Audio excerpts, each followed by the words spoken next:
Good afternoon mga gar! Kamusta po ang lahat?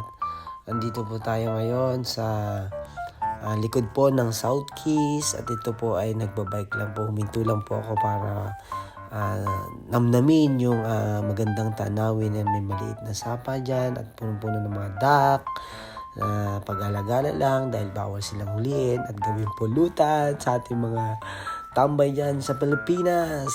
Kaya ito lang, konting video lang tayo mga gar, konting libot-libot lang dahil after work, ito ang dapat mong gawin, maggala-gala kaysa magtatambay sa bahay. Kaya ito mga gar, nasa likod ako ng expressway, ayan. Tapos ito tamang upo lang, tamang tanaw-tanaw lang. Ito naman sa amin park sa likod ng bahay namin. Yan, ganyan kaluwag at walang ganong katao-tao kasi medyo malamig. Kaya walang mga tao, nasa loob sila.